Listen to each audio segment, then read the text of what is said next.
Bismillahirrahmanirrahim. Alhamdulillahi rabbil alamin. Wassalatu wassalamu ala Rasulillah wa ala alihi wa sahbihi wa man tabi'ahum bi ihsanin ila yaumiddin wa ba'd. فنواصل كتاب البيان الأوحد في توحيد الله الأحد.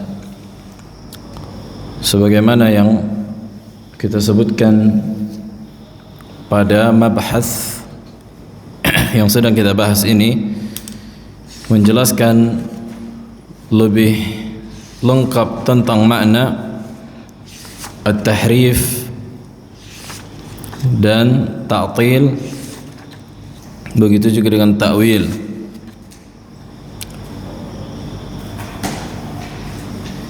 Bahwa tahrif itu kemarin kita sebutkan terbagi menjadi dua, lafzi dan ma'nawi. Dan lafzi terbagi menjadi dua, baik dia menambah huruf atau mengubah harakat. Maksudnya mengubah huruf baik dengan menambah atau mengurangi atau mengganti, atau dengan harakat i'rabiyah. Kemudian hukumnya sebagaimana yang disebutkan bertingkat-tingkat. Apabila tahrif itu secara jelas dia mengganti, maka jelas ini kekufuran, karena berbicara tentang Allah tanpa ilmu. Begitu juga kita sebutkan masalah ta'til. Ta'til itu berjalan pada rububiyah, uluhiyah dan al-asma' wa sifat.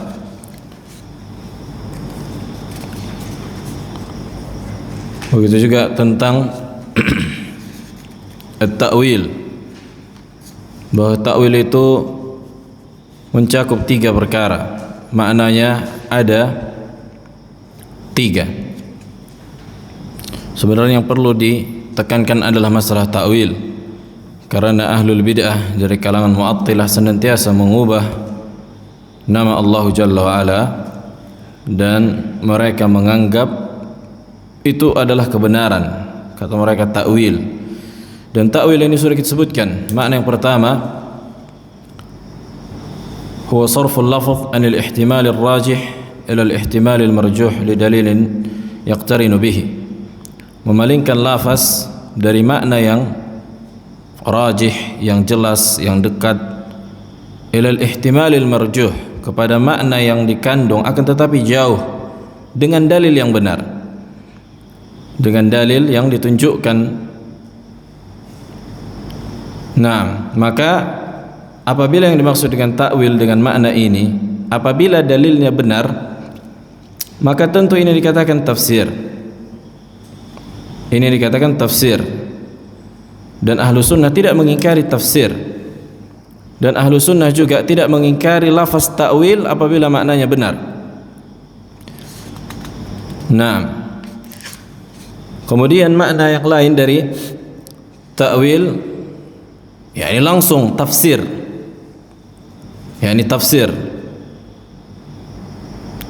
Di antaranya ketika para salaf menafsirkan kebersamaan Allah Jalla wa'ala dengan makhluknya adalah kebersamaan dengan ilmunya. Artinya bersamaannya Allah Jalla wa'ala dengan makhluknya ay ma'a ilmihi, bersama dengan ilmunya, untuk menolak sangkaan bahwa Allah Jalla wa'ala fi kulli makan, supaya jangan sampai seseorang menyangka bahwa Allah itu di seluruh tempat, Allah ada di mana-mana. Maka ini keyakinan hululiyah dan ittihadiyah, yang mereka menganggap Allah di semua tempat, dan ini keyakinan kufur. Maka para salaf menafsirkan kebersamaan Allah dengan kebersamaan ilmunya, dan ini bukanlah ta'wil, karena inilah yang ditunjukkan oleh dalil. Karena Allah Jalla wa'ala membuka ayat dengan ilmu dan mengakhirinya dengan ilmu,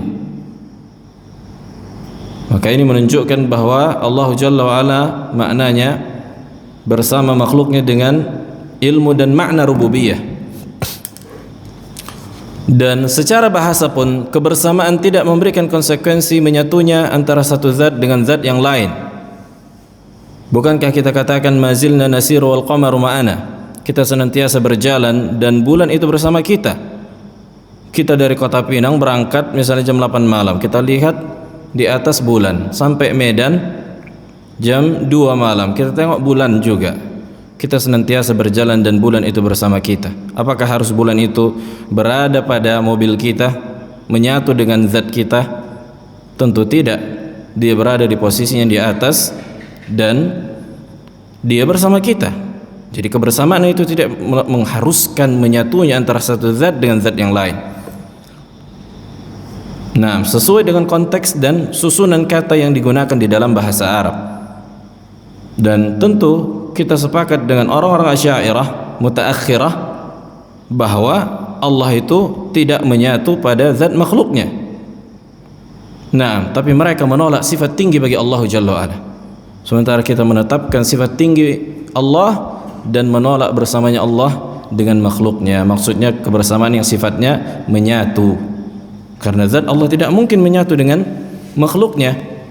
Zat Allah tidak mungkin menyatu dengan makhluknya. Konsekuensinya nanti kan wujudnya Allah wajibul wujud, sementara makhluk mungkinul wujud. Apakah mungkin wajibul wujud menyatu dengan mungkinul wujud?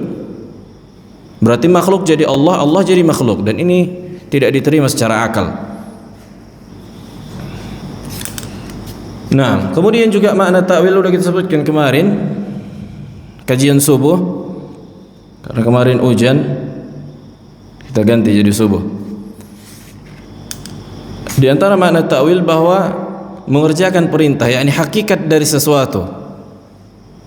Al-haqiqah allati ya'ulu ilaiha al-kalam, yakni hakikat dari sebuah makna dari ucapan.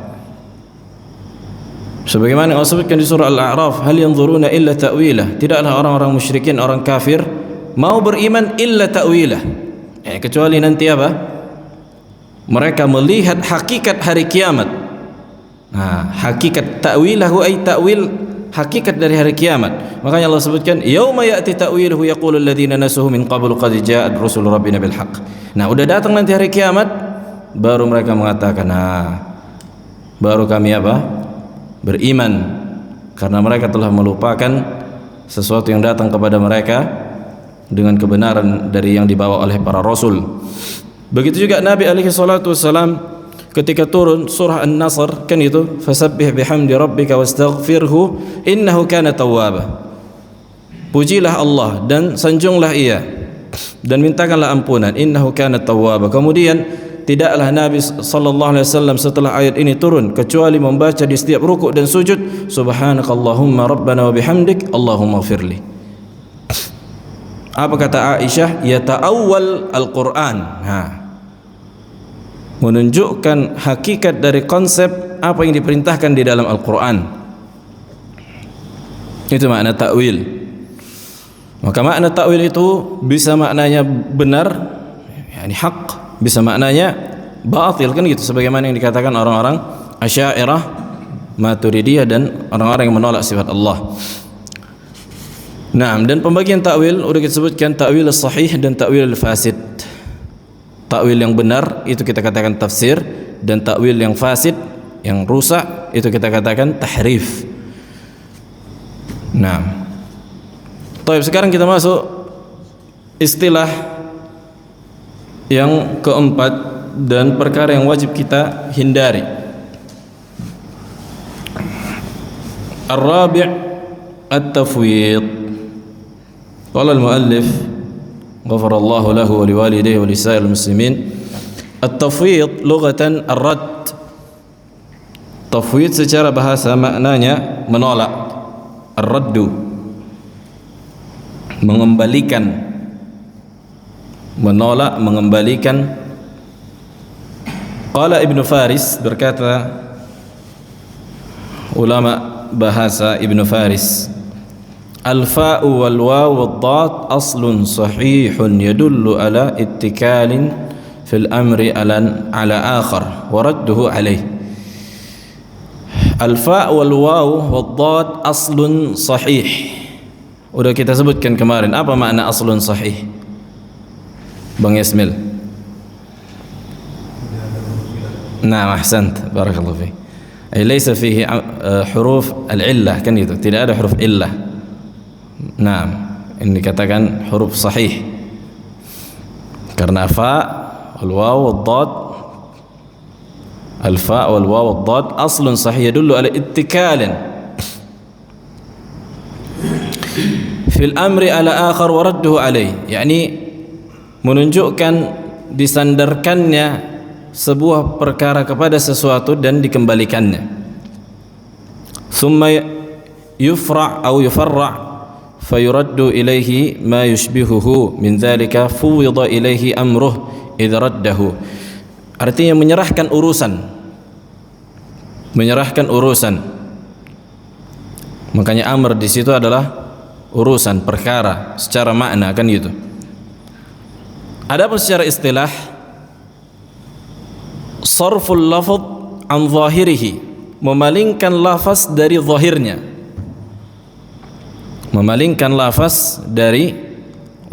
Makanya kemarin kita selalu tekankan makna zahir, karena ini akan terus diulang. Jadi makna-makna zahir ini maksudnya udah nggak asing lagi bagi kita.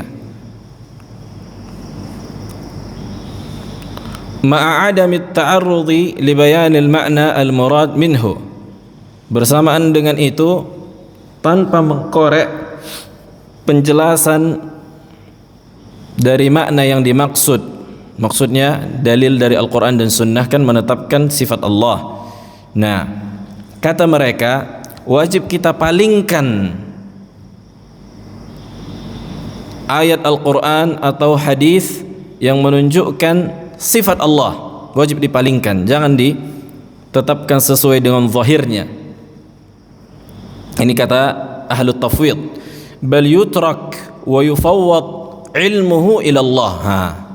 Bahkan wajib ditinggalkan dan diserahkan ilmunya, ay maknanya, kepada Allah, bi an yaqula Allahu a'lam bi muradihi, dengan mengatakan Allahu a'lam apa maksudnya. Jelas. Ketika Allah Jalla wa Ala menyebutkan di dalam Al-Quran bal yadahu mabsutatan, bahkan kedua tangan Allah terbentang luas, kata mereka Allahu a'lam apa makna tangan. Tidak ada yang mengetahui maknanya kecuali Allah. Seperti huruf muqatta'ah, kata mereka, seperti alif lam mim kaf ha ya ain sad. Huruful muqatta'ah, khilaf para ulama ahlu sunnah, apakah ada maknanya atau tidak ada maknanya. Sebagian ulama mengatakan ada maknanya, tapi tidak ada yang mengetahuinya kecuali Allah. Tapi khusus pada huruf muqatta'ah, bukan pada ayat-ayat yang lain. Ini sebagian pendapat. Tapi yang lebih rajih, wallahu a'lam, sebagaimana yang ditetapkan Syekhul Islam Ibn Taimiyah, bahwa huruful muqatta'ah laisa lil ma'na wa innama lil maghza. Bukan ada maknanya, tidak ada maknanya, tapi menunjukkan, menantang orang-orang Arab bahwa Al-Quran ini disusun dari huruf hijaiyah yang kalian gunakan, tapi kalian tak mampu mendatangkan yang semisal dengannya. Wadah. Makanya senantiasa huruful muqatta'ah menunjukkan juga setelahnya ayat-ayatnya, yakni berdekatan dengan apa? Dengan cara membacanya. Nah, seperti alif lam mim, Maka ayat-ayat yang setelahnya akan disebutkan, banyak ayat-ayat itu dibangun di atas huruf-huruf yang disebutkan di awalnya. Sama seperti misalnya Taha, kan itu, ma anzalna 'alaikal qur'ana litashqa illa tadhkiratan liman yakhsha, kaf ha ya ain sad ila akhirih. Ada banyak ayat di dalam Al-Quran yang menunjukkan huruf muqatta'ah yang benar bahwa itu tidak memiliki makna, tapi didatangkan untuk menantang orang-orang Arab untuk mendatangkan Al-Quran. Nah, makanya banyak orang-orang Arab Badui ketika dibacakan kepada mereka Al-Quran langsung masuk Islam.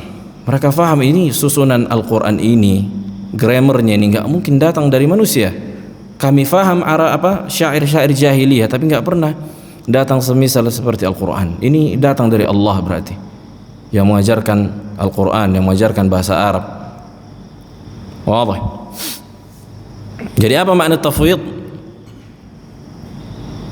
Klaim bahwa tidak ada yang mengetahui makna dari ayat yang menetapkan sifat Allah atau hadis. Nah, dan mengatakan Allahu a'lam apa maknanya. Perlu diperhatikan ketika mereka mengatakan Allahu a'lam apa maknanya. Ini sebenarnya harus dirinci lagi. Apa yang kau maksud dengan maknanya? Apakah yang kau maksud dengan makna secara detail? Hakikat dari makna tangan itu, tangan Allah macam mana? Ini yang kau maksud dengan makna tangan Allah bagaimana bentuknya? Kaifiyat. Karena kaifiyat juga dibilang makna, tapi makna secara khusus. Wadih. Kaifiyat itu di antara makna. Udah kita sebutkan, nanti akan ada juga pembahasannya. Mengetahui makna secara umum tidak memberikan konsekuensi mengetahui kaifiyat makna secara khusus. Wadih. Karena makna tangan kita ketahui, tangan. Tapi bagaimana bentuknya Allahu a'lam. Tidak menjadi konsekuensi bagi kita mengetahui makna secara umum berarti mengetahui apa? Makna secara khusus.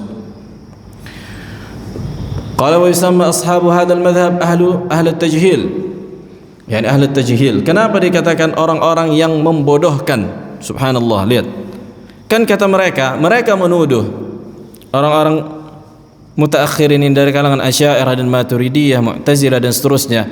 Kata mereka, para salaf tidak mengetahui makna-makna dari ayat-ayat yang menetapkan sifat Allah. Tidak mengetahui, bahkan Nabi tidak mengetahui. Sebagian mereka mengatakan bahwa ini para salaf ini cuma bisa ibadah, perang, tapi tidak mengetahui makna-maknanya. Ini disebutkan Syekhul Islam Ibnu Taimiyah di kitab Al-Fatwa Al-Hamawiyah. Baik, qala Syekhul Islam Ibnu Taimiyah rahimahullah. Wa amma as-sinfu ats-tsalits, adapun jenis yang ketiga, wa hum ahlut tajhil, ini orang-orang yang membodohkan. Konsekuensi dari ucapan mereka mengatakan Nabi, para sahabat dan para salaf itu bodoh terhadap makna-makna ayat yang menetapkan sifat Allah. Lihat, ini kekufuran. Ini kekufuran, kan gitu kan? Fahum katsirun minal muntasibina ila sunnah wa atba'i salaf. Tuh. Yani mereka banyak yang menyandarkan diri kepada sunnah dan mengikuti para salaf. Yani kata mereka kita adalah orang-orang yang mengikuti salaf. Yaquluna inna Rasulullah lam yakun ya'rif hakadha. Inna Rasulullah lam yakun ya'rif ma'ani ma anzalallahu alaihi min ayatis sifat. Lihat.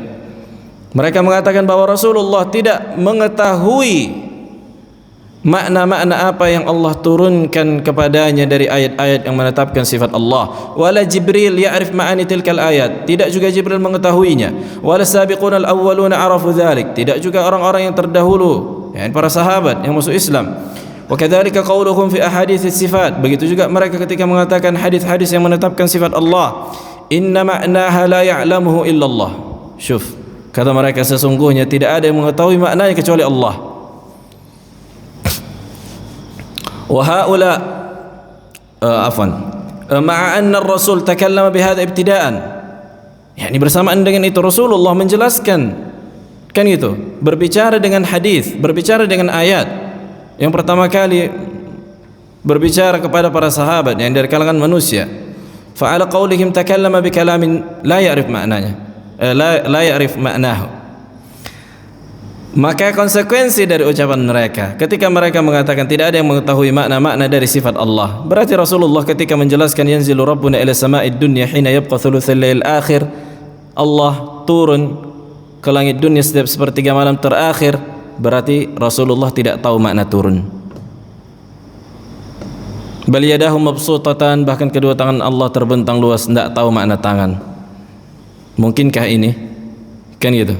Mungkinkah Rasulullah tidak mengetahui maknanya secara makna, yakni makna kulli? Adapun kaifiyat, na'am, Rasulullah tidak mengetahui kaifiyat dari sifat Allah. Sekiranya Rasulullah mengetahuinya, pasti Rasulullah menjelaskannya kepada para sahabat dan orang-orang yang setelahnya. Wa haula yadhunnuna annahum ittaba'u qawlahu ta'ala wa ma ya'lamu ta'wilahu illa Allah. Lihat.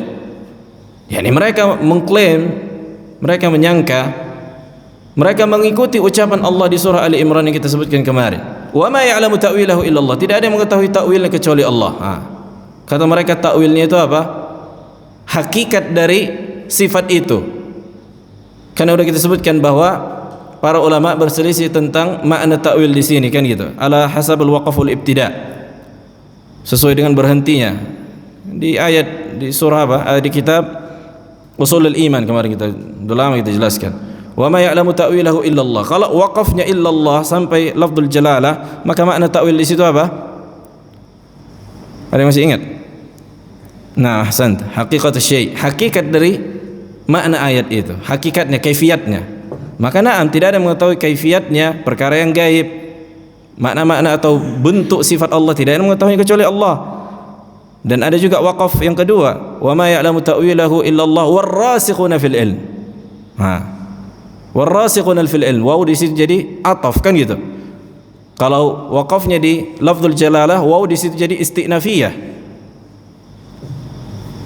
Nah, warrasikhuna fil ilm ataf artinya para orang-orang yang rusukh, yang kuat dalam ilmunya juga mengetahui takwilnya. Maka takwil di situ maknanya tafsir. Maka takwil di situ maknanya tafsir. فإنه وقف كثير من السلف على قوله وما يعلم تأويله إلا الله وهو وقف صحيح لكن لم يفرق بين معنى الكلام وتفسيره وبين تأويل الذي انفرد الله تعالى بعلمه. يعني hakikat dari sesuatu itulah yang menjadi kekhususan bagi Allah. Adapun tafsir dari Al-Quran, maka Allah dan para ulama juga mengetahuinya. وظنوا أن التأويل المذكور في كلام الله تعالى هو التأويل المذكور في كلام المتأخرين. Jadi hakikat dari sifat-sifat Allah mereka tembak kepada ayat ini, tidak ada yang mengetahui maknanya. Afwan. Kan itu. Tidak ada yang mengetahui maknanya. Itu mereka katakan, mereka gabungkan antara makna secara umum dengan kaifiat. Jadi jangan dicampur antara makna secara umum dan kaifiat. Inilah sebab mereka sesat. Inilah sebab sesatnya mereka. Kita harus pahami usul ad-dhalal, kan itu. Kenapa mereka sesat? Mereka menggabungkan, memberikan konsekuensi memahami makna berarti memahami kaifiat. Kita katakan tidak menjadi konsekuensi. Memahami makna secara umum berarti memahami kaifiatnya itu. Bukankah sudah kita sebutkan kenikmatan di surga? Kita faham makna laban, susu, bidadari, hurun ain, khamar, kita fahami maknanya. Tapi apakah kita mengetahui hakikat dari perkara-perkara kenikmatan yang ada di surga ini, bagaimana bentuknya? Kita tidak mengetahuinya sebagaimana kata Nabi, a'datu li ibadi as-salihin ma lam aynu ra'at, ma la aynu ra'at, wa la udhunu sami'at, wa la khatara ala qalbi bashar. Kata Nabi, aku siapkan, ya, hadis qudsi, siapkan surga bagi hamba-hambaku yang saleh, yang tidak pernah dilihat oleh mata, tidak pernah didengar oleh telinga, dan tidak pernah terbesit. Tidak pernah terbesit oleh hati, tidak pernah terbayangkan oleh hati, tidak pernah terbayangkan oleh pikiran. Tapi kita fahami makna apa? Makna-makna kejadian yang ada atau kenikmatan yang ada di surga. Arsy juga, coba jelaskan bagaimana arsy. Makanya mereka akan mengingkari arsy. Kata mereka arsy itu cuma ilmu. Sebagian mereka mengatakan demikian. Konsekuensi kalian akan mengingkari perkara-perkara yang gaib yang lain.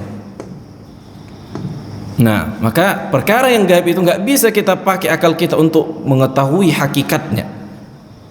Nggak bisa. Begitu juga dengan ruh.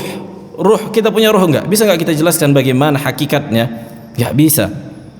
Makanya ketika Nabi SAW ditanya tentang ruh, yas'alunaka 'anir ruh, qulir ruh min amri rabbi. Ketika orang-orang bertanya kepadamu tentang ruh, katakanlah ar-ruh di antara makhluk Allah. Wa ma utitu minal ilmi illa qalila. Tidaklah kalian diberikan ilmu kecuali hanya secuil dari perkara yang gaib, nggak tahu bagaimana hakikatnya. Nah, taib. Wa ghalatu fi dzalik, dan mereka menyimpang pada perkara itu. Fa ta'wilu sifat huwa al-haqiqah allati infarada Allah bi ilmiha. Maka makna ta'wil sifat adalah hakikat dari bentuk sifat Allah yang dimana ini menjadi kekhususan bagi Allah tentang ilmunya. Jelas hakikatnya. Bedakan antara makna secara umum dan hakikat. Kita mengetahui maknanya secara umum. Allah turun, jelas maknanya turun. Bagaimana? Allahu a'lam. Allah punya tangan, jelas maknanya tangan, tapi bagaimana? Allahu a'lam. Tidak menjadi konsekuensi bagi kita mengetahui makna secara umum berarti harus mengetahui bentuknya. Tidak menjadi konsekuensi sama sekali. Wa huwa al-kayf al-majhul alladhi qala fihi salaf kamalik wa ghairi. Lihat nih. Dan al-kayf itulah ilmu tentang hakikat dari makna yang dikabarkan dari ayat dan hadis. Makanya Al-Imam Malik rahimahullah ketika ditanya tentang istiwa Allah, ya Imam, kaifa Ar-Rahmanu 'alal arsy istawa? Kaifa istawa? Allah menyebutkan Ar-Rahman yang Maha Penyayang beristiwa di atas arsy. Kemudian dia bertanya kepada Imam Malik, bagaimana Allah istiwa? Bagaimana? Subhanallah. Apa kata Imam Malik? Al-istiwa'u ma'lum, ma'lumul makna. Istiwa itu diketahui, meninggi. Wal kaifu majhul. Nah, bagaimana Allah istiwa meninggi di atas arsy? Allahu a'lam. Jelas, jangan sampai marbulut antara apa? Antara makna secara umum dan kaifiyat. Itulah yang dimakna al-makna at-tafsili. Fal istiwa'u ma'lumun yu'lamu ma'nahu wa tafsiruhu wa yutarjamu bi lughatin ukhra. Unzur. Istiwa itu diketahui, difahami maknanya, ditafsirkan, meninggi, as-su'ud, kan itu, wal istiqrar wal 'ulu wal irtifa'. Meninggi dan di atas, dan diterjemahkan ke dalam bahasa Arab. Nah, ini yang dikatakan al-qadar al-mushtarak. Jelas. Makanya subhanallah, al-qadar al-mushtarak, kadar yang berserikat antara semua makna pada sesuatu itu diterima di seluruh bahasa. Kenapa? Karena bagaimana kita bisa memahami bahasa Arab? Siapa yang pertama kali menerjemahkannya? Pernah dibayangkan ini? Kan itu kan bahasa Arab. Cuman orang itu bisa apa? Mendapatkan padanan kata. Walaupun sebenarnya bahasa Indonesia berapa persen? Hampir setengah kan itu, 60 atau sekian persen kata serapan dari bahasa Arab. Ilmu, al-ilm. Majlis, permusyawaratan, musyawarah. Rakyat, ra'iyah. Ini bahasa Arab, bahasa Indonesia. Atau bahasa Rusia lah yang lebih jauh kan itu, atau bahasa Cina atau bahasa Inggris. Ya ini kenapa? Karena kita fahami maknanya secara umum. Itu yang dikatakan al-qadar al-mushtarak. Adapun kaifiyatnya tentu berbeda. Makanya bahasa Arab itu untuk mengungkapkan setiap lafaznya diterjemahkan ke dalam bahasa Indonesia nggak bisa, nggak cukup. Bayangkan lafaz dalam bahasa Arab sekian juta, sementara Indonesia ratusan ribu. Lihat kata-katanya itu sedikitnya, kosakatanya itu. Nah, وذلك الاستواء فهو التأويل الذي لا يعلمه إلا الله تعالى. Nah, kaifiatnya yang tidak ada yang mengetahuinya kecuali Allah. Adapun maknanya para ulama mengetahuinya, Nabi mengetahuinya, para sahabat mengetahuinya. Nah, sebagaimana disebutkan di Kitab Al-Fatwa Al-Hamawiyah. Ini yang dikatakan Syekh bin Baz, sangat layak kaum muslimin membacanya paling sedikit 100 kali. Kemarin Anda bilang 50 kan? Salah, rupanya 100 kali. Setelah Anda buka lagi, 100 kali paling sedikit. Kita sekali pun belum kan? Nah, makanya insyaallah nanti kapan-kapan kita baca kitab Fatwa Al-Hamawiyah. 100 kali dibaca. Aqallu syai', paling sedikit. Kenapa? Supaya ini konsep akidah Ahlussunnah dalam nama-nama sifat Allah kita faham. Nah, kama yusammuna alla adriyah, sebagaimana dikatakan orang-orang yang mengatakan bahwa tidak ada yang mengetahui nama atau makna dari sifat Allah secara umum, dikatakan alla adriyah, yakni orang-orang yang enggak faham, yang enggak tahu. Qala al-Imam Ibnu Qayyim, alla adriyah alladziina yaquluna la nadri ma'ani hadhihi al-alfaz wala ma urida minha wala ma dallat alaih. Alla adriyah itu kalimat manhutah, yakni yang diambil, diserap dari kata la adri. Wadih? La adri. Yani aku enggak tahu. La adri itu dalam bahasa Indonesia artinya aku tidak mengetahui.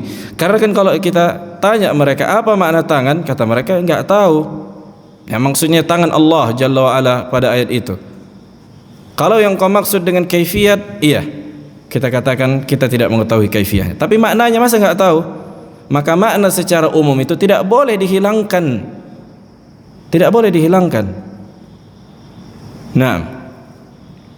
Wa haula'i yunsibuna tariqatahum ila salaf. Tuh, mereka menyandarkan diri mereka bahwa mereka mengikuti para salaf. Ini muskilahnya. Ini tuduhan, ini fitnah kepada para salaf, bahwa para salaf itu mentafwid. Mereka mengklaim bahwa para salaf tidak mengetahui makna-makna dari sifat Allah secara umum. Adapun kaifiyat, na'am, tidak mengetahui kaifiyatnya bagaimana, bentuknya, hakikatnya. Wa hiya allati yaqulu al-muta'awwiluna innaha aslam. Subhanallah. Yang dimana orang-orang ahlul kalam mengatakan metode para salaf dalam memahami nama-nama dan sifat Allah itu lebih selamat. Wa yahtajjuna alaihi biqaulihi ta'ala wa ma ya'lamu ta'wilahu illallah, dan mereka berhujjah dengan ucapan Allah, tidak ada yang mengetahui ta'wilnya kecuali Allah. Wa yaquluna hadha wal waqf at-tam 'inda jumhur salaf. Di sinilah posisi berhenti pada ayat ini yang sempurna di sisi para mayoritas para ulama. Wa huwa qaulu Abi ibni Ka'ab, Ubay ibni Ka'ab afwan, wa Abdullah ibn Mas'ud, wa Abdullah ibn Abbas, wa Aisyah, wa Urwa ibn Zubair, wa ghairihi min as-salaf wal khalaf. Wa ala qawli haula'i yakunu al-anbiya wal mursalun la ya'lamuna ma'ani ma anzalallahu alaihim min hadhihi an-nusus wa la sahaba wat tabi'una lahum bi ihsan bal yaqra'una kalaman la ya'qiluna ma'nah. Mungkinkah ini wa qawlu haula'i aidan batil? Mungkinkah Nabi ketika membaca bal yadahu mabsutatan, bahkan kedua tangan Allah terbentang, tidak memahami maknanya? Para anbiya tidak memahami makna, para sahabat tidak memahami maknanya. Mustahil mereka tidak memahami maknanya secara umum tentunya. Adapun kaifiyahnya, na'am, mereka tidak memahami bagaimana bentuk dari sifat itu, tapi maknanya secara umum diketahui. Wadih. Fa inna Allah subhanahu amara bi tadabburi kitabihi wa tafahumihi wa ta'aqqulihi wa akhbara annahu bayanun wa hudan wa shifaa'un lima fis sudur wa hakimun bainan nasi fima ikhtalafu fihi. Bukankah Allah Jalla wa Ala memerintahkan manusia untuk mentadabburi Al-Qur'an, untuk memahaminya? Bahwa Allah juga mengkabarkan bahwa Al-Qur'an ini adalah petunjuk, obat bagi dada, sebagai hakim, yang dirujukan bagi manusia apabila mereka berselisih. Wa min a'zamil ikhtilafuhum fi babis sifat. Dan sebesar-besar perselisihan adalah perselisihan antara bab tentang sifat Allah, wal qadar wal af'al, maksudnya tentang takdir dan af'al. Ini af'al al-insan atau af'alullah. Wal lafdh alladhi la yu'lamu ma arada bihi al-mutakallim la yahsul bihi hukmun wala hudan wala shifaan wala bayan. Berarti konsekuensinya enggak bisa lagi kita pakai ayat Al-Quran untuk jadi rujukan. Buktinya Nabi tidak mengetahui apa makna-maknanya dari sifat Allah. Para sahabat tidak mengetahui makna, udahlah ngapain kita pakai Al-Quran, kan? Makanya sebagian manusia memberikan konsekuensi kepada orang-orang Asy'ariyah. Kamu orang-orang Asy'ariyah, kan kamu bilang tidak ada yang mengetahui makna-makna sifat Allah. Nah, katakan juga lah pada perkara yang gaib, surga dan neraka, tidak ada yang mengetahui maknanya. Perkara yang gaib juga kan, surga dan neraka, sebagaimana hakikat dari sifat Allah perkara gaib. Surga dan neraka perkara yang gaib enggak? Perkara yang gaib. Udah. Bahkan sebagian mereka mengatakan bahwa Nabi SAW, orang-orang filsafat mengatakan Nabi SAW sebenarnya membuat khayalan tentang surga dan neraka. Ini khayalan Muhammad ini, kata mereka, supaya manusia jadi baik. Dan orang-orang batiniyah mengatakan salat itu bukan salat, karena tidak ada yang mengetahui maknanya. Ada makna yang lebih khusus. Salat itu apa? Kitmanul asrar, menyembunyikan rahasia-rahasia diri. Haji itu bagi orang awam, haji mendatangi Baitul Haram, sementara haji yang bagi mereka batiniyah mendatangi guru-guru mereka. Makanya mereka tidak haji, mereka tidak puasa, mereka tidak salat, mereka tidak bayar zakat. Kan gitu. Sebagaimana pada bab tentang al-ma'ad kata Syekhul Islam, tentang perkara yang gaib, surga neraka, itu diketahui maknanya secara umum, tapi kita tidak mengetahui bagaimana bentuknya, kan gitu. Begitu juga lah pada sifat Allah Jalla wa Ala. Maknanya kita fahami dan kita tidak memahami bentuknya. Taib, kita bacakan di sini sedikit kitab yang sering dipakai orang-orang Asy'ariyah. Jauharat at-Tauhid, Jauharatut Tauhid, itu dia kitabnya. Walaupun sedikit orang-orang Asy'ariyah yang benar-benar mempelajari akidah Asy'ariyah, susah memang akidah mereka, dan fihi ikhtilafat, di antara Asy'ariyah pun berselisih. Karena itu tadi, mereka orang-orang Asy'ariyah di zaman sekarang ini, sebagaimana kita sebutkan, rujukannya itu Ar-Razi, Al-Juwaini, Al-Amidi, dan Al-Ghazali. Inilah Asy'ariyah mutaakhirin al-mutakallimin.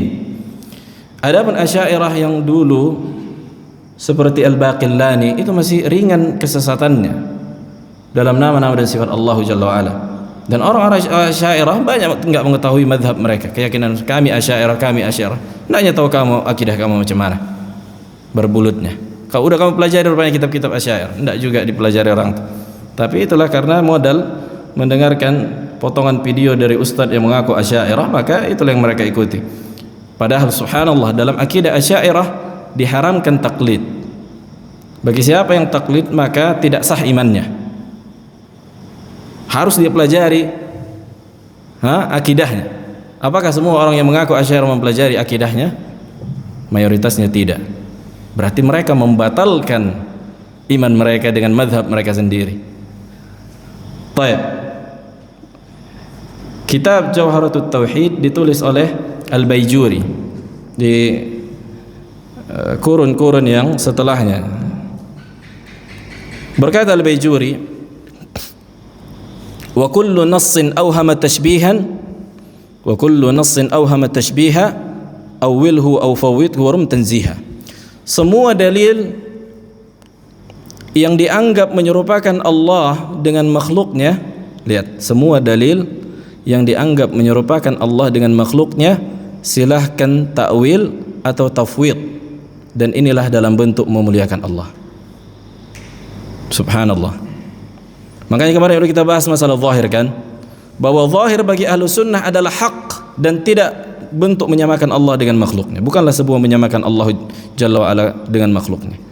Kalau engkau menganggap bahwa zahir dari dalil yang menetapkan sifat Allah berarti menyamakan Allah dengan makhluknya, berarti akalmu yang rusak, pemahamanmu tentang dalil yang rusak, bukan dalilnya. Enggak mungkin Allah Jalla wa Ala mengatakan Allah punya tangan berarti Allah menyamakan dirinya dengan makhluknya, mustahil. Berkata Al-Laqqani, ini disyarah oleh Al-Laqqani, Ibrahim Al-Laqqani, di antara tokoh Asy'ariyah.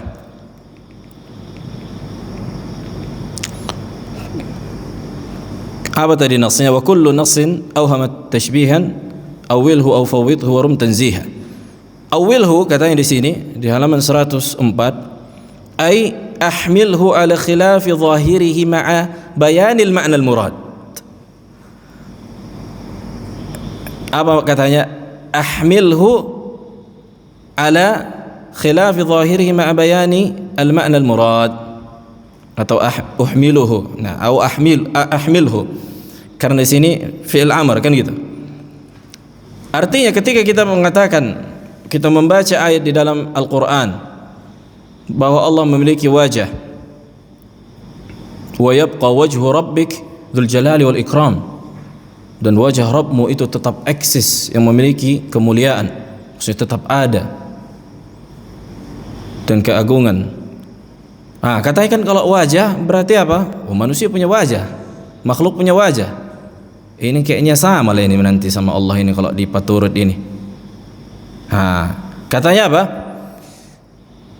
Awilhu, silahkan takwil. Yang zahir itu apa? Allah memiliki wajah, tapi wajah Allah tidak sama dengan wajah manusia, kan gitu. Tapi katanya silahkan palingkan dari zahirnya, jangan bilang Allah punya wajah, tapi bilang Allah punya kemuliaan. Wadah. Qala fa ba'da hadha at-ta'wil fawwid al-murad min an-nass al-muhim ilaihi ta'ala ala tariqati salaf. Subhanallah, mereka kontradiksi. Kan katanya tadi apa? Tidak ada yang mengetahui makna dari sifat Allah kecuali Allah. Tapi wajib kita palingkan secara zahir. Berarti kan kau tahu berarti maknanya, makanya kau palingkan dari zahir.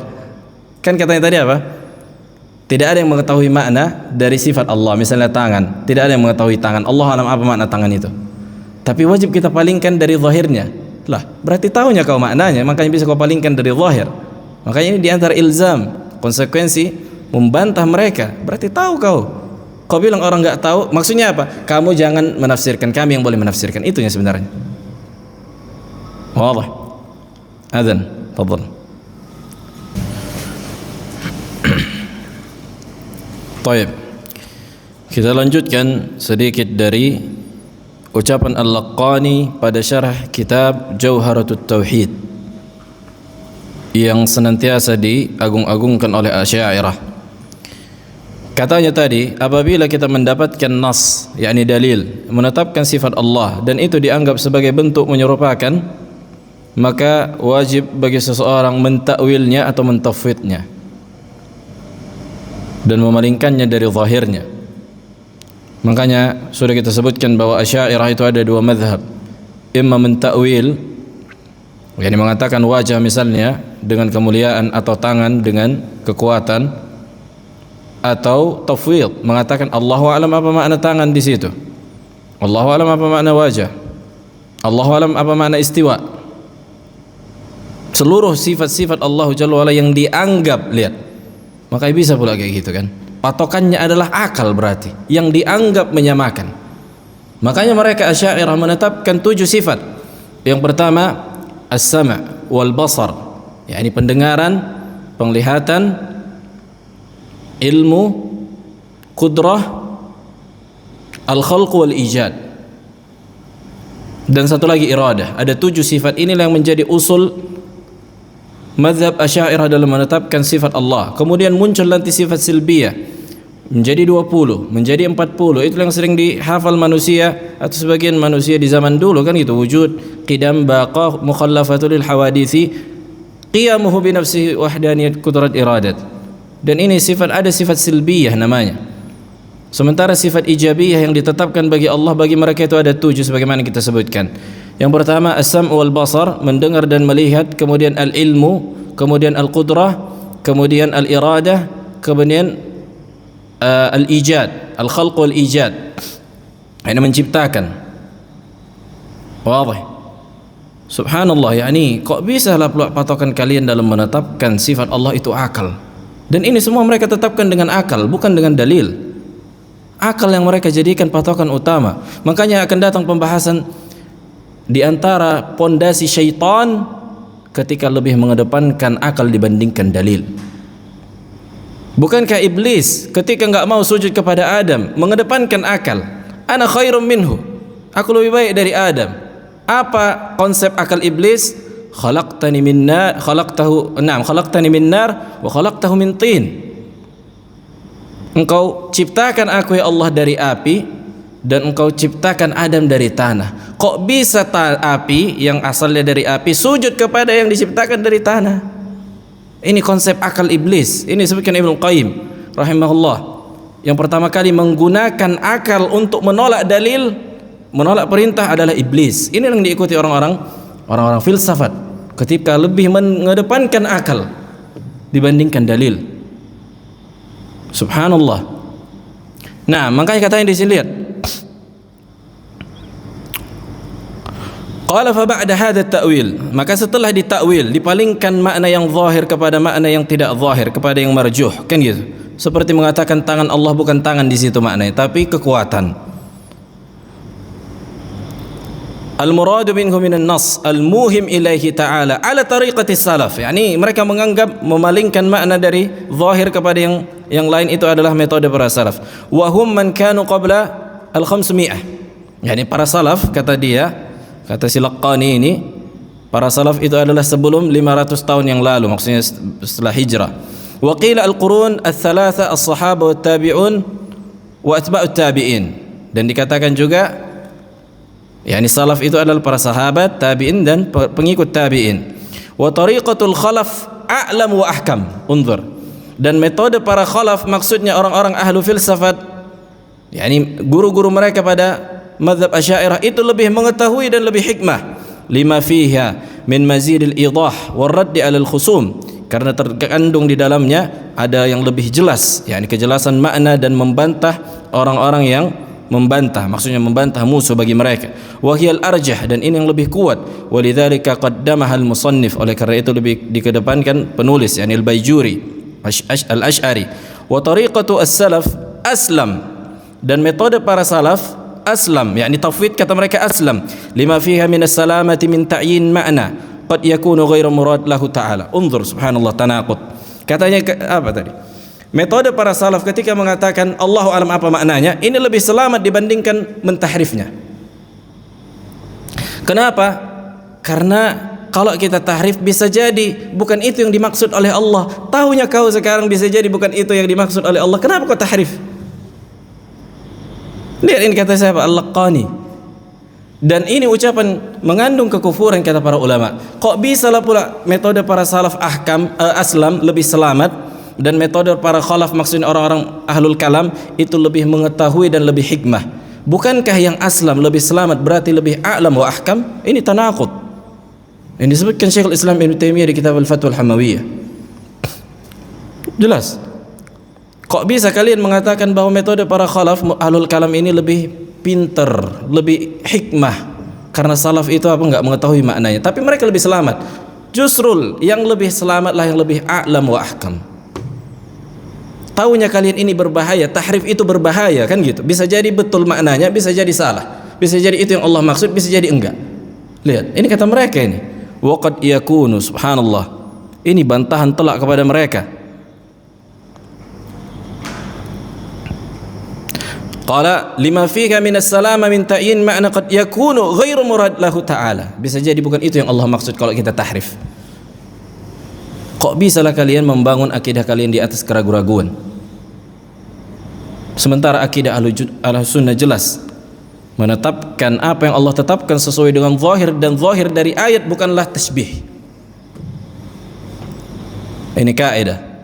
Dan zahir bukanlah menyamakan Allah dengan makhluknya. Zahir laysa bitashbih, sebagaimana dikatakan Nu'aim ibni Hammad, wa laysa ma athbata Allahu lahu li nafsihi wa laysa ma athbata Allahu lahu wa la rasuluhu tashbihun. Bukanlah apa yang Allah tetapkan di dalam Al-Quran dan apa yang Rasulullah tetapkan di dalam hadis dari sifat Allah itu sebuah bentuk menyerupakan Allah dengan makhluknya. Naam. Baik, kemudian dalil tentang bantahan kepada orang-orang yang mengklaim bahwa mazhab salaf adalah mazhab tafwid, atau tafwid itu adalah metode yang dilakukan sebagian manusia. InsyaAllah kita lanjutkan di pertemuan berikutnya. Nah, ada pertanyaan?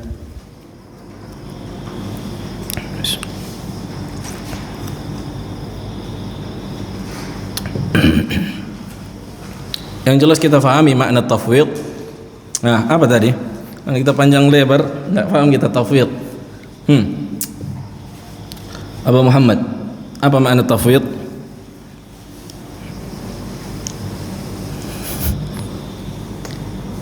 Abu Rashid. Nah, ahsant.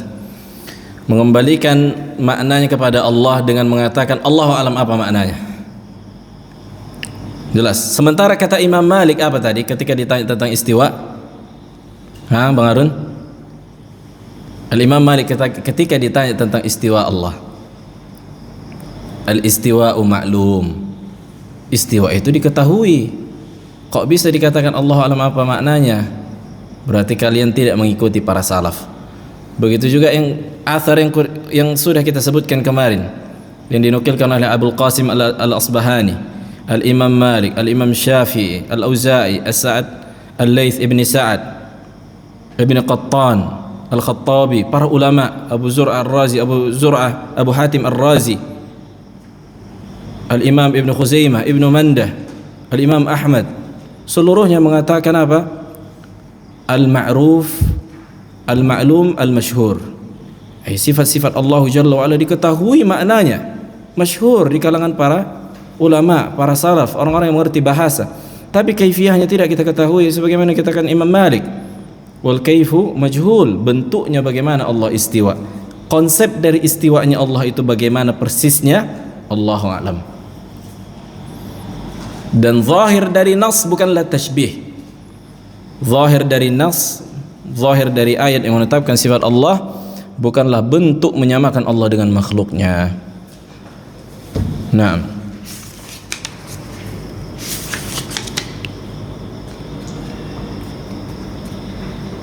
Sebenarnya ada banyak sisi dan ada banyak kaidah yang bisa menghancurkan, meruntuhkan akidah Asy'ariyah. Cuma terlalu banyak ada yang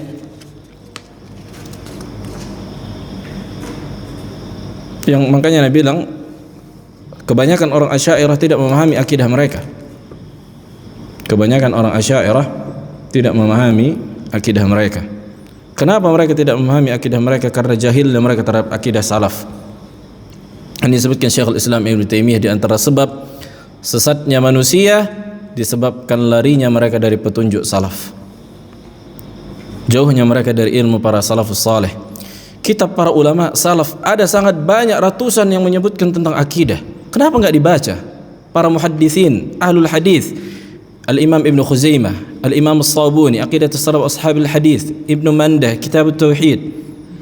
Ibn Khuzaimah juga Kitab Tauhid. Al-Imam Al-Muzani, Syarh Sunnah, Al-Barbahari, Syarh Sunnah. Syarh Sunnah saya ada banyak. Kan itu Al-Imam Ahmad, Radd ala Jahmiyah, Radd ala Naam, Fima tashabaha fi Al-Quran. Ada banyak para ulama, kenapa enggak dibaca itu? Kan itu, karena jauhnya mereka dari kutub salaf. Jauh memang. Makanya mereka mengambil ucapan mutaakhirin, Ar-Razi, Al-Amidi, Al-Ghazali, ini yang mereka pakai. Kemana para ulama sebelum Al-Ghazali, Ar-Razi? Kenapa enggak kalian buka? Silahkan buka kitab mereka, banyak bisa dibeli. Sekarang udah mudah ada maktabah syamilah, coba baca. Betapa banyak memang orang yang mendapatkan hidayah setelah membaca kutub para salaf. Karena itu tadi jauhnya mereka dari tuntunan dan buku-buku para salaf. Nah, makanya kata Syekh Rabi kan gitu, ketika mau mendebat orang, sekarang pakai kitab rujukannya. Bainana wa bainakum kutubus salaf. Antara kita dengan kalian wahai ahli bid'ah, kutub para salaf. Kalau kalian mengaku mengikuti para salaf, datangkanlah bukti-bukti yang otentik dari ucapan para salaf. Nah, bukan yang kalian nukilkan Al-Ghazali, Ar-Razi, Al-Amidi, macam ini Al-Laqani.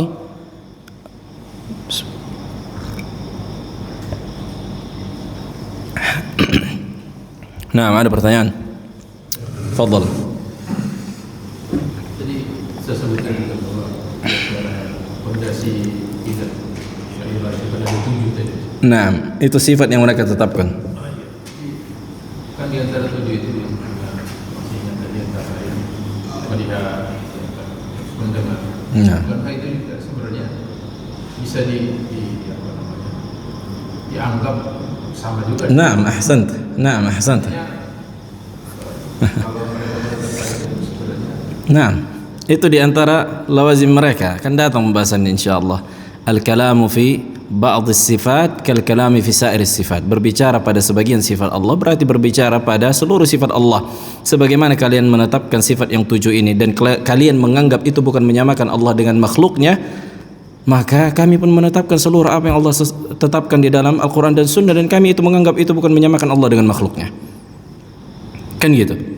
Kalau kalian mengatakan bahwa menetapkan wajah berarti ada jisim sama dengan makhluk, misalnya kata mereka, kalian juga menetapkan mendengar dan melihat, dan tidaklah mendengar dan melihat kecuali pada jisim juga makhluk, berarti pun kamu jatuhnya pada menetapkan jisim.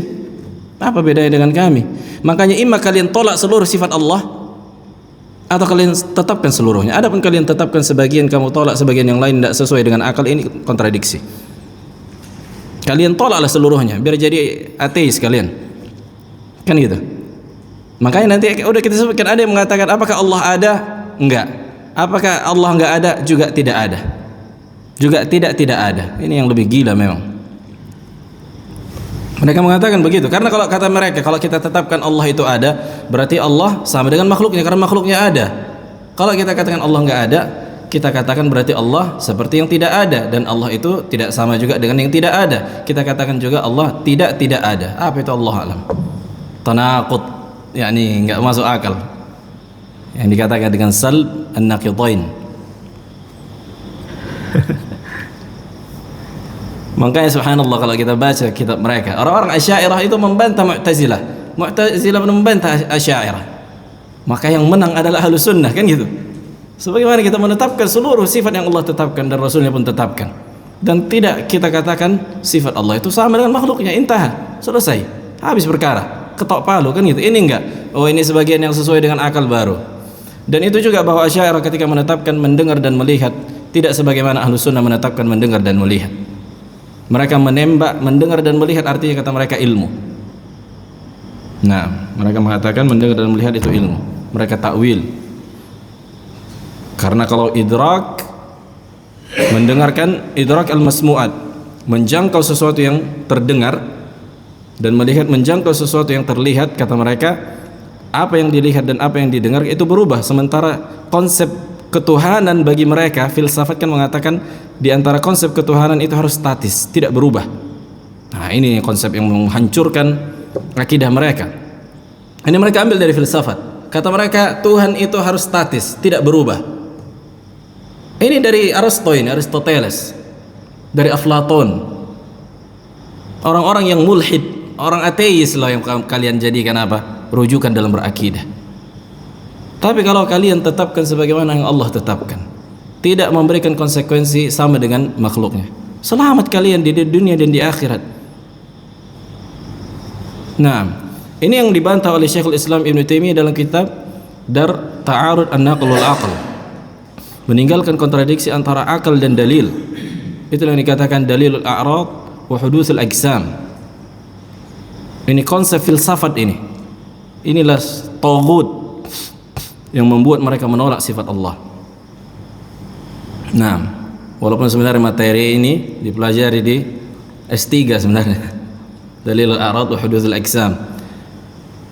Tapi bukan berarti harus S3 kita untuk mempelajari itu, kan gitu. Nah, ada lagi, satu lagi yang berkaitan yang kurang jelas, jangan sampai nanti keluar dari majelis malah ada syubhat, kan gitu. Pas di sini baru ditanya, nanti yang nempel syubhatnya bukan bantahannya.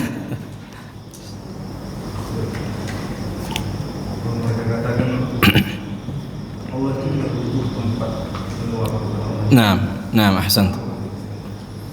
Akan datang secara rinci pembahasan itu nanti, bahwa apakah Allah bertempat atau tidak bertempat, kemudian masalah waktu. Intinya itu mereka gunakan untuk menolak sifat Allah. Di antaranya sifat fi'liyah, kata mereka Allah tidak terlingkup dengan waktu sehingga Allah tidak melakukan perbuatan, karena perbuatan itu berkaitan dengan waktu la mahalah. Dan waktu itu apakah itu perkara zat? Apa yang kalian maksud dengan waktu? Waktu, coba tunjukkan waktu. Bisa nggak kita tunjukkan waktu? Kevin, coba tunjukkan waktu. Waktu itu dikatakan wasfun i'tibariyun, sifat yang ditinjau, yang difahami kecuali dengan selainnya. Sama seperti Anda katakan misalnya segi empat. Coba tunjukkan segi empat. Bisa nggak kita tunjukkan? Ketika kita menunjukkan segi empat, ini kitab. Karena sifat itu, segi empat itu tidak bisa berdiri sendiri kecuali dengan zat yang lain. Itulah yang dikatakan wasfun i'tibariyun. Sama dengan waktu. Waktu yang kita fahami di dunia ini kita tidak fahami kecuali dengan adanya matahari dan bulan. Makanya ada matahari, ada bulan, ada siang, ada malam, ada jam. Ini kan berkaitan dengan apa? Matahari dan bulan. Sementara waktu yang memang terus berjalan sebelum Allah menciptakan matahari dan bulan, waktu itu terus ada. Itulah yang dikatakan zaman azali, huwal awwal. Dialah Allah yang pertama, yang tidak ada sebelumnya sesuatu pun. Maka Allah Jalla wa Ala senantiasa melakukan perbuatannya. Apabila yang kalian maksud dengan waktu yang ada pada waktu makhluk ini, maka Allah tidak di situ. Jelas. Makanya Allah senantiasa kan yanzil rabbuna hina yabqa thuluthul lail akhir. Ini waktu bagi kita. Thuluthul lail akhir datang, pokoknya turun Allah ke langit dunia, udah. Adapun bagi Allah Jalla wa'ala, Allah tidak terikat dengan apa yang difahami manusia dari waktu yang siang dan malam ini. Makanya nggak bisa kita katakan, oh kalau turunnya Allah sepertiga malam terakhir, sementara sepertiga malam terakhir terus berjalan di muka bumi, berarti yang ontok saja itu di langit dunia. Ini bagimu, ini konsep berfikirmu, akalmu yang rendah. Sementara Allah Jalla wa'ala tidak terikat dengan apapun. Yang jelas kita pahami, Allah turun ke langit dunia setiap sepertiga malam terakhir, dan tidak terikat dengan konsekuensi turunnya makhluk. Makhluk yang turun yang terikat dengan waktu. Wadah. Nah, ini bantahan kepada mereka. Tapi mereka mengatakan Allah tidak terikat dengan waktu untuk menolak bahwa Allah tidak melakukan apapun. Nah, dan waktu itu kita katakan waktu yang secara mutlak itu tetap ada. Adapun kalian katakan waktu yang maksud ini ruang lingkup makhluk, ini kalian katakan waktu Allah terikat dengan sini, maka kita katakan Allah tidak terikat dengan ruang lingkup makhluk. Nah, begitu juga dengan tempat, insyaallah masalah itu akan kita bahas pada sifat tinggi bagi Allah, mas'alatul ulu, dan kita singkap syubhat mereka biidznillah. Subhanakallah wa bihamdik, asyhadu an la ilaha illa anta, astaghfiruka wa atubu ilaik.